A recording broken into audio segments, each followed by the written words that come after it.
उसी देश बांग्लादेश में इस वक्त जो उथल पुथल मची हुई है, जिस तरीके से बात तख्ता पलट हुआ है, निश्चित तौर पर ये जो तस्वीरें हैं, जो सीन है, हमारे लिए हैरान कर देने वाली हैं। उन तस्वीरों को देखकर पूरी दुनिया स्तब्ध है, हैरान है। किस तरीके से बांग्लादेश में पब्लिक ने सत्ता जो धारी पार्टी है आवामी लीग, उसकी मुखिया शेख हसीना, जो बरसों से सत्ता पर काबिज हैं, उनको उखाड़ फेंका, उनके खिलाफ विद्रोह कर दिया।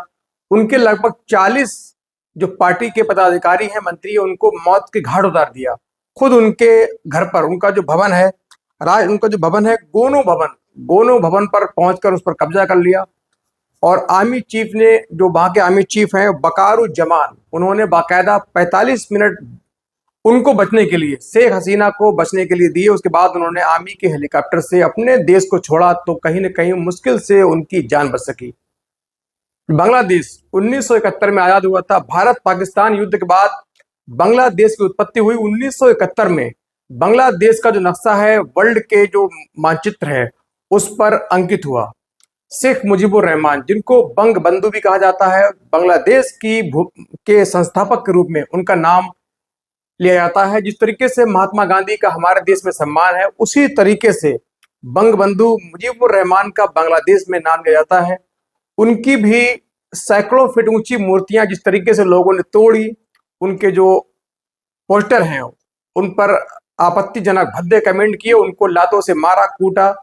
ये तस्वीरें साफ तौर पर बताती है कि वहां की जो आवाम है, जो बांग्लादेशी नागरिक है, उनका इनकी पार्टी और फाउंडर जो शेख मुजीबुर रहमान है, उनके खिलाफ कितना गुस्सा है, कितना ज्वाला नफरत की उनके दिल में धधक रही थी। कई बरसों की जो ज्वाला है वो एकदम फूटी, लावा निकला, और बदले में पूरी बांग्लादेश की जो सत्ता है वो मिट्टी में मिल गई। वहां की प्रधानमंत्री शेख हसीना को भारत में शरण लेनी पड़ी, और पलक झपकते ही पूरा जो नक्शा है बांग्लादेश का, वहां की जो स्थिति है, पलट जाती है, सेना का कब्जा हो जाता है। लेकिन आइए जानते हैं कि क्या जरूरत पड़ी, इस सीन की आने की नौबत क्या रही, इसके पीछे क्या कारण रहे।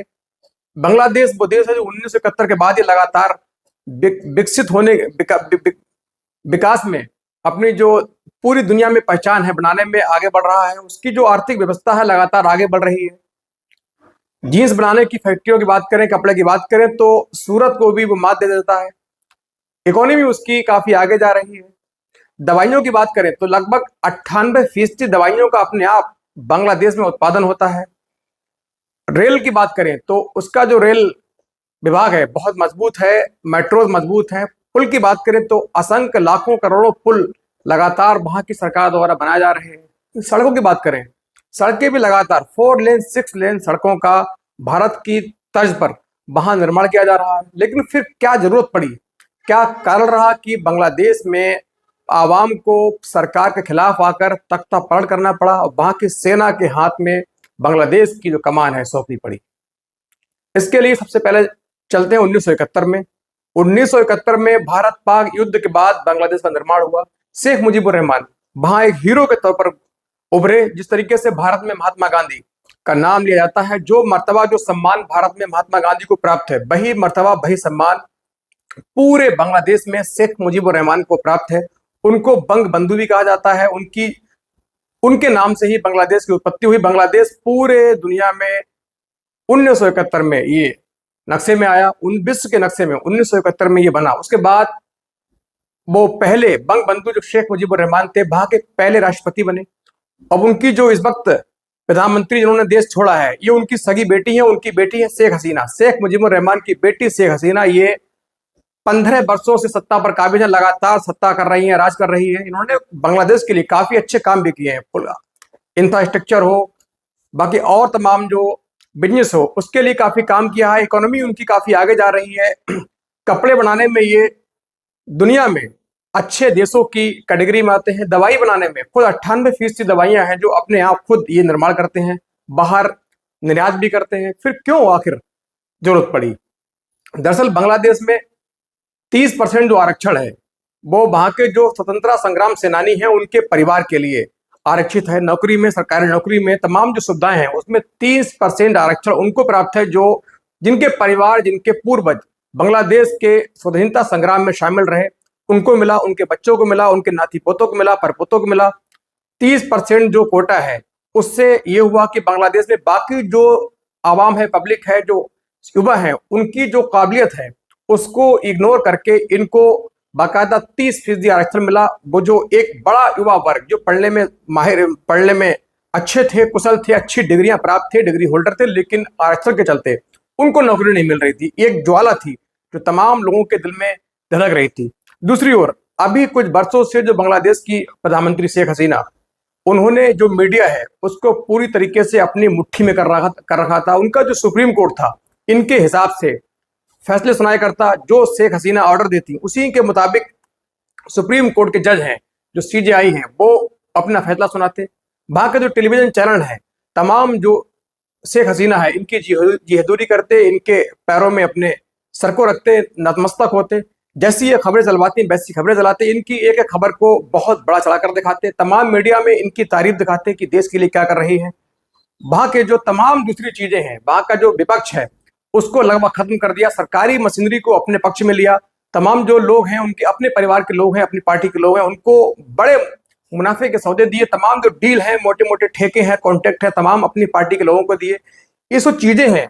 इन्होंने वहां की आवाम में शेख हसीना के खिलाफ एक नेगेटिव माहौल क्रिएट किया, लोगों के अंदर एक ज्वाला पैदा की, ज्वाला धड़कने लगी, लोगों के दिल में, मन में शेख हसीना के प्रति नफरत जो है बढ़ने लगी। लोग, लगभग 2 करोड़ युवा इस वक्त बांग्लादेश में बिल्कुल बेरोजगार हैं, जिनके पास रोजगार नहीं है। उनका कहना है कि शेख हसीना ने अपने करीबियों को फायदा दिया, लोगों को फायदा पहुंचाया, सरकारी मशीनरी का दुरुपयोग किया। वहां की जो सरकारी इंटेलिजेंस एजेंसी है, जो खुफिया एजेंसियां हैं, जो बड़ी बड़ी सुरक्षा एजेंसियां हैं, उनका पूरा कंट्रोल अपने हाथ में किया। जैसा जिसके खिलाफ जांच करवानी है जांच करवाई, विपक्ष को खत्म किया।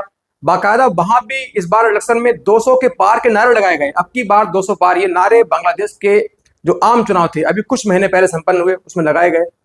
और ये एक तानाशाही की इंतहा ये होगी कि वहां की आम चुनाव में जो विपक्ष है उसने पूरी तरीके से चुनाव न लड़ने का फैसला किया, चुनाव का बहिष्कार किया। उसके बाद 300 सीटों में 223 सीट अकेले आवामी लीग की जो मुखिया हैं शेख हसीना, इनकी पार्टी को मिली। और उन्होंने बाकायदा एक चाल के तहत, सिस्टम के तहत विपक्ष के रूप में अपने डेमी कैंडिडेट को, लगभग 71 उम्मीदवार, उन्होंने अपने ही पार्टी के लोगों को, अपने नेताओं को विपक्ष बनाकर अपने नेताओं के खिलाफ लड़वा दिया, उनको जीत करवा दी। 223 और 71 ये सांसद उनको प्राप्त हो गए। विपक्ष ने पूरी तरीके से बहिष्कार किया। विपक्ष का कहना था कि पूरी तरीके से चुनाव आयोग है जो शेख हसीना की मुट्ठी में है, कंट्रोल में है, बाकायदा चुनाव में पूरी धांधली होगी, चुनाव पूरी जो ट्रांसपेरेंसी है उसका ख्याल नहीं रखा जाएगा। ऐसे में हम पूरी तरीके से चुनाव का बहिष्कार करते हैं। लेकिन फिर भी शेख हसीना ने अपनी सरकारी मशीनरी के बूते, सिस्टम के बूते, जिस पर वो कंट्रोल कर रही थी, कब्जा कर रही थी, तानाशाह बनकर बैठी थी, उसका इस्तेमाल करके अपनी पार्टी को अभी कुछ महीने पहले जीत दिलाई, फिर से बांग्लादेश की प्रधानमंत्री बन गई। लेकिन ये चीजें हैं, कहीं ना कहीं लोगों के मन में नफरत बनकर, ज्वाला बनकर धधक रही थी। एक ना एक दिन नफरत को, ज्वाला को धधकना होता है, उसके बाद लावा निकलता है, फिर तबाही आती है। वही बांग्लादेश में हुआ। बांग्लादेश में पब्लिक ने, बाकी जो छत्र नेता हैं, उन्होंने बांग्लादेश सरकार के खिलाफ विद्रोह शुरू किया। धीरे धीरे विद्रोह की आग जो है बढ़ने लगी। गांव से, मोहल्लों से निकलकर गांव तक, गांव से शहर तक, शहर से बड़े बड़े महानगरों तक ये जो विद्रोह है ये निकल चुका था, आगे बढ़ रहा था। धीरे धीरे लोग इस विद्रोह में लगातार आगे बढ़ रहे थे। आगे बढ़ते बढ़ते लोग इसमें जुड़ते गए, विद्रोह बढ़ता गया, लोग सड़कों पर आए, उन्होंने सरकारी कार्यालयों पर हमले शुरू किए, सरकारी सिस्टम को तोड़ना शुरू किया, सत्ताधारी पार्टी के नेताओं को मारना शुरू किया। उसके बाद सेना ने कंट्रोल करने के लिए, जो शेख हसीना है, सेना को लगाया, लेकिन सेना भी पूरी तरीके से कंट्रोल ना कर पाई।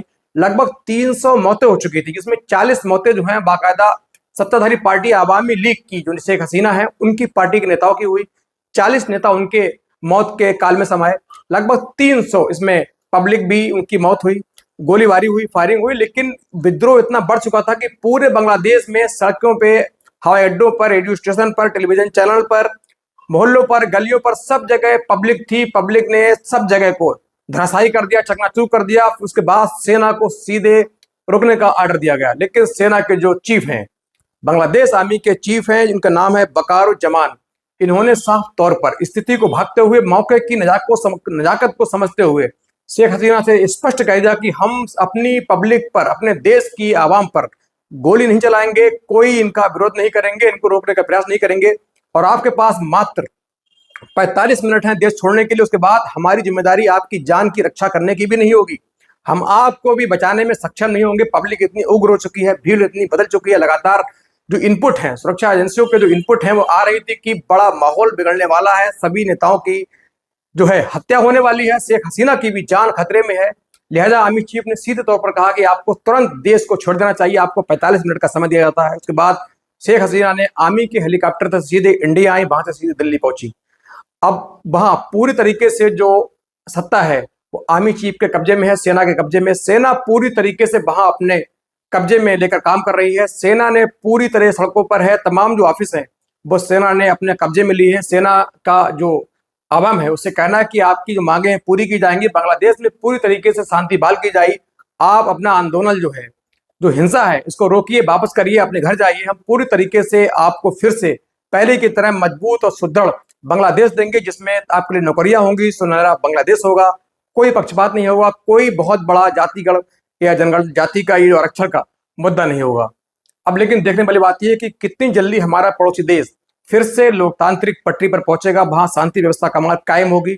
लेकिन उससे एक बहुत बड़ा सवाल यह है कि उस देश में जो हमारा पड़ोसी मुल्क है उसमें शांति व्यवस्था भंग होने के बाद, तख्ता पलट होने के बाद हमारे यहाँ की जो मुश्किलें हैं उसको भी देखा जा रहा है, कहने कि वहां के लोग भागकर हमारे देश में भी आ सकते हैं। और पूरी दुनिया के देशों की जो नजरें हैं इस वक्त बांग्लादेश पर टिकी हुई है।